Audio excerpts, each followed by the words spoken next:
Assalamualaikum warahmatullahi wabarakatuh. Alhamdulillahi rabbil alamin. Wassalatu wassalamu ala ashrafil anbiya'i wal mursalin Muhammadin wa ala alihi wa sahbihi ajma'in. Walhamdulillahi rabbil alamin. Allah subhanahu wa ta'ala berfirman, Ati'ullaha wa ati'ur rasula wa ulil amri minkum.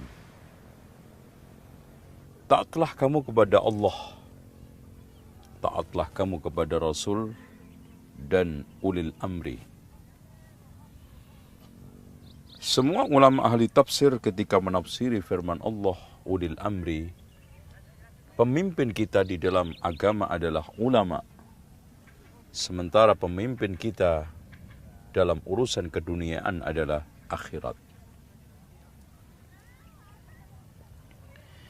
Dengan demikian, ketika Imam Al-Mawardi mendefinisikan al-khilafah,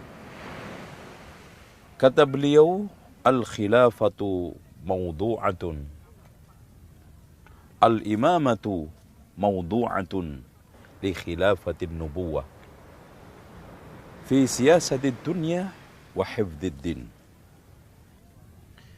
Kepemimpinan itu merupakan suatu proses untuk melanjutkan misi kenabian di dalam rangka mengatur urusan keduniaan dan menjaga agama. Sehingga dua pilar antara menjaga agama dengan mengatur dunia tidak bisa dipisahkan. Dengan demikian, sang penyair mengatakan, Ad-dinu bil mulki yaqwa, wal mulku bid-dini yabqa. Agama dengan kekuasaan maka akan kuat, dan kekuasaan yang ditopang dengan agama akan awet dan kokoh, bertahan. Ini bukan hanya teoretik, bahkan kita temukan pemimpin mana saja yang menerapkan agama dengan baik, Allah kasih kelanggengan kekuasaan yang awet.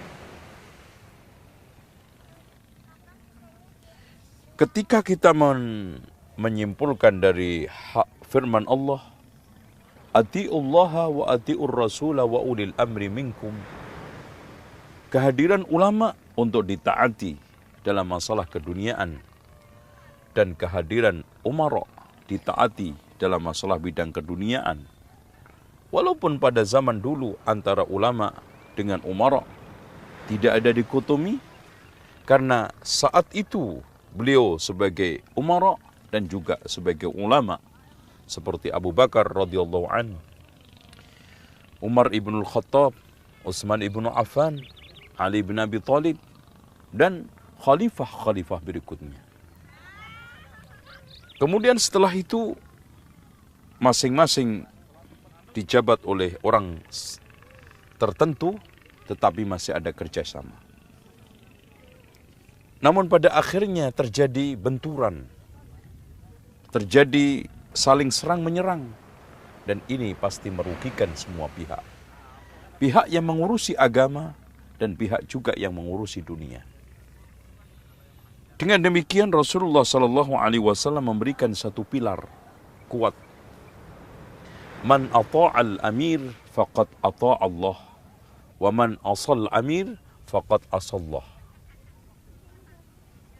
Barang siapa yang mentaati amir, dia telah mentaati Allah, dan siapa yang maksiat kepada amir, maka dia maksiat kepada Allah. Memang terkadang kita melihat sosok pemimpin yang zalim, yang jahat, tidak memberikan hak-hak kepada rakyat secara sempurna. Tapi sebagai seorang muslim yang taat, kita tidak boleh kehilangan kontrol dan kesabaran.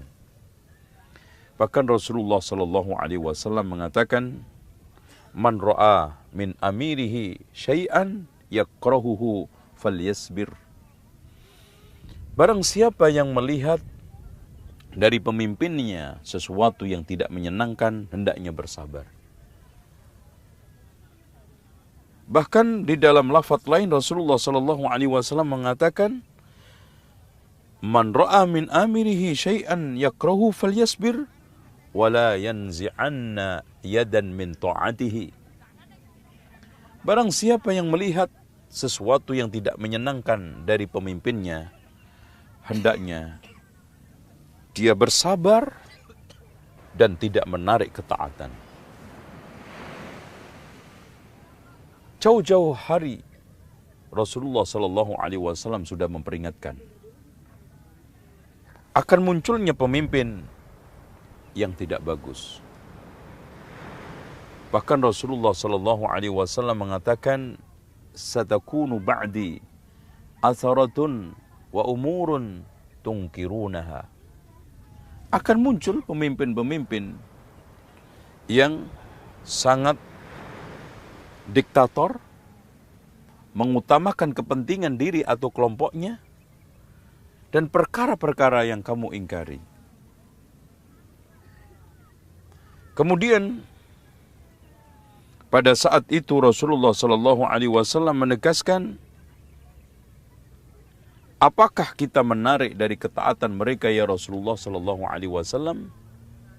Maka Rasulullah sallallahu alaihi wasallam mengatakan, "Is'alullaha addu ilaihi addu al-haqq ma 'alaikum was'alullaha alladhi lakum." Tunaikan hak-hak mereka dan mintalah hak-hak itu, hak-hak kamu kepada Allah Subhanahu wa taala. Rasulullah sallallahu alaihi wasallam juga sampai menegaskan dengan konteks asmi' wa ati wa in daraba dhahraka wa akhadha malaka. Walaupun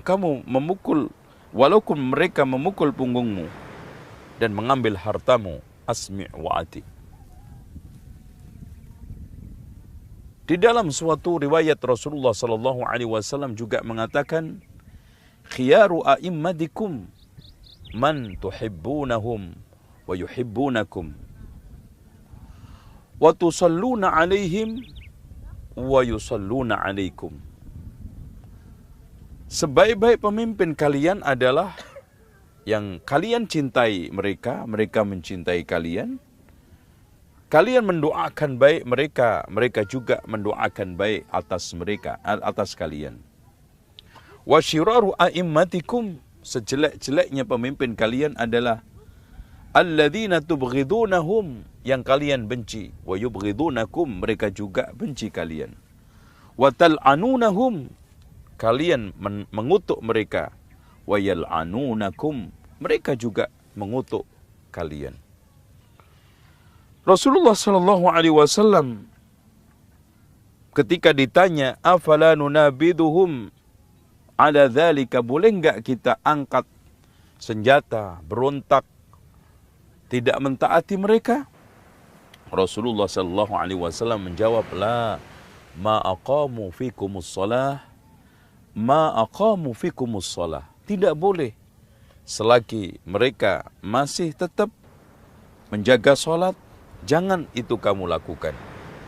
Selagi mereka salat, jangan itu kamu lakukan, maksudnya pemberontakan.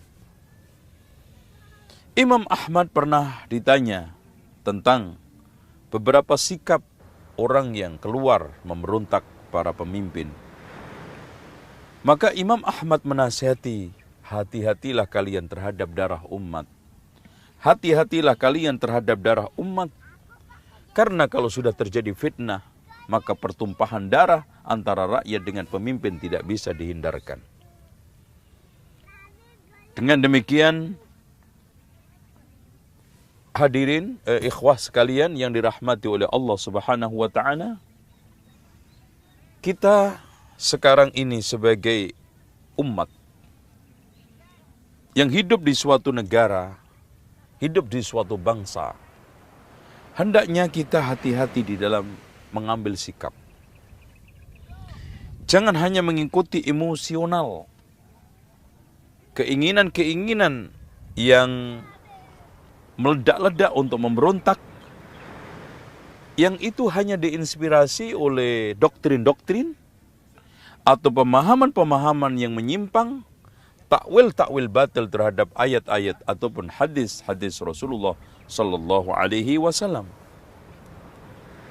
Semoga kita semuanya termasuk orang-orang yang bijak di dalam menyikapi apapun dan orang yang arif di dalam menyikapi kondisi dan keadaan serta perubahan-perubahan yang kita lihat di tengah masyarakat, berbangsa, bernegara, dan terutama melihat pemimpin kita sesuatu yang tidak menyenangkan, maka kita tetap mengikuti aturan-aturan Rasulullah SAW. Bahkan Rasulullah SAW sampai menggambarkan, sayakunu fi ummati rijalun qulubuhum qulubus syayatin fi jusmanil ins. Akan muncul di tengah umatku ini sekelompok manusia, ya, hatinya adalah hati syaitan di dalam tubuh manusia. Mereka jahat, mereka bengis, mereka sangat biadab, tetapi kita tetap disuruh bersabar oleh Rasulullah sallallahu alaihi wasallam. Demikianlah, semoga apa yang saya sampaikan ini bisa menjadi renungan dan juga pijakan bagi pemuda-pemuda yang sedang kepanasan, yang sedang emosi melihat kondisi yang tidak menyenangkan. Dan semoga menjadi masukan bagi mereka-mereka yang terbakar dengan doktrin-doktrin yang menyesatkan, yang membingungkan, yang hanya menimbulkan kehancuran dan kerusakan. Wala tufsidu fil ardi ba'da islahiha. Janganlah kalian membuat kehancuran setelah perbaikan. Kita perbaiki dengan tauhid, dihancurkan dengan syirik. Kita perbaiki dengan sunnah, dihancurkan dengan kebid'ahan. Kita perbaiki dengan ketaatan, dihancurkan dengan berbagai macam kemaksiatan. Ini suatu hal yang tidak patut. Demikian, mudah-mudahan manfaat. Aqulu qawli hadha, wastaghfirullah li wa lakum, wastaghfirullahal azim. Innallaha huwal ghafurur rahim. Wassalamualaikum warahmatullahi wabarakatuh.